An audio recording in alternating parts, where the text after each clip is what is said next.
সকালে উঠে আলহামদুলিল্লাহ খুব সুন্দর একটি সকাল। গতকাল সন্ধ্যা থেকেই বৃষ্টি পড়েছিল আর বাগানে সকালের দৃশ্য ছিল এটা, খুব ভালো লেগেছে। আসসালামু আলাইকুম, কেমন আছেন সবাই? টানা ৩-৪ দিন বেশ গরমের পর আজ কিন্তু সারাটা দিন একটু স্বস্তি গিয়েছে। তো আমি চলে এসেছি সকাল সকাল কিচেনে, এসে বাহিরের ভিউটা খুব সুন্দর লাগছিল। তো এই তো বাহির রান্নাঘরে বাতাস একটু আসছিল, এটা দেখে তারপর চলে গিয়েছি কাজে। 3 কেজি মরিচ রেখেছিলাম, ভেবেছি ঈদের জন্য ডিপ ফ্রিজ করে রাখবো। এই তো কাজ শুরু করে দিয়েছি একা হাতেই। যেহেতু এই মুহূর্তে আমার কোনো হেল্পিং হ্যান্ড নেই, প্রায় 1 মাস হয়ে গেছে আমার রান্নার কাজে লোক, আর ছোটো বউ দুজনের একজনেরও নেই, তো আমাকে নিজেই সব কাজ করতে হচ্ছে। আর এই যে পাশের ব্যাকগ্রাউন্ডে আপনারা শুনতে পেয়েছেন নিশ্চয়ই, আমার বাচ্চারা এসে বিরক্ত করছে, দুজনে চিল্লাচিল্লি মারামারি, ওরা যে কি করে কাজের সময় আরও বেশ কয়েকবার আপনারা শুনতে পারবেন ছোট বাচ্চার কান্নাকাটি। আর আমি চেষ্টা করি সবসময় আমার যে কোনো কাজই করার সময় কাজগুলো খুব সুন্দর করে গুছিয়ে করার।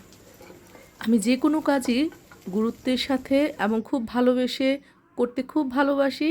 আমার প্রত্যেকটা কাজ আমার মেয়েদের দেখাশোনা, তারপর ঘরের প্রত্যেকটা কাজ আমি খুব মনোযোগ সহকারে করি।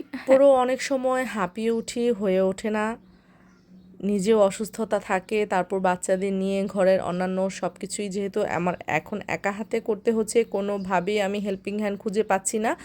সেই যে ঈদে দেশে গিয়েছে, বেশিরভাগ মানুষ এখনও দেশ থেকে ব্যাক করেনি। তারপরেও দিন শেষে কিন্তু নিজের ভালো লাগা মন্দ লাগা একটু তো থাকেই। তো সকালে বাচ্চার বাবা বের হওয়ার সময় বলে গিয়েছিল, আজ কি রান্না করবে? খিচুড়ি রান্না করো। আমার কিন্তু রান্না করা অলরেডি, যেহেতু সারাদিন গ্যাস থাকে না, তো আমি আগের দিন রাতেই সব রান্না করে রাখি। আর এই যে আলহামদুলিল্লাহ আমার রান্নাঘর দিয়ে খুব সুন্দর বাতাস আসে যখন রান্না করি, কিন্তু তখন তো আসলে খুব প্যারা হয়, যেহেতু নিভে যায় বারবার। তারপরেও চেষ্টা করছিলাম ভালো মতো রান্না করার। এই তো খিচুড়ি প্রায় হয়ে এসেছে। এরপর বেশ কিছু কিছু মাঝে মাঝে হাতের কাজ করে নিয়েছি, বিছানা গোছানো, সোফা গোছানো, বাচ্চাদের খেলনা টেলনা গোছানো, সব কিছু করে এখন আমি এরপর ওই চুলায় চিকেন বসিয়ে দিয়েছি। চিকেনটাও সাথে রান্না করে নিব। এর মধ্যে দেখি আমার ছোট চাচা চলে এসেছে। চাচা টাঙ্গাইল থাকেন, তো ওখান থেকে আমার ছোট কাকা এসেছেন। এখন এই মুহূর্তে কাকা আমার বেবিকে নিয়ে একটু বাইরে গিয়েছে, তো সেই ফাঁকেই ভাবলাম হাতের বাকি কাজগুলো টুকটাক সেরে নিই। আর বৃষ্টির দিন মানেই তো খিচুড়ি, বৃষ্টি মানেই খিচুড়ি, তো বৃষ্টি পড়বে আর খিচুড়ি হবে না তা কি হয়? তো আমি সাথে সাথেই খিচুড়ি, তারপর ভাবলাম ভর্তা বানাবো, তো আজ খারকান পাতা ভর্তা করেছি কালিজিরা দিয়ে।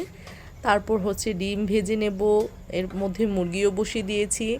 আজ কিন্তু ওয়েদারটা খুব সুন্দর, খুব সুন্দর ওয়েদারে রান্নাঘরে কাজ করতে ভালোই লাগে।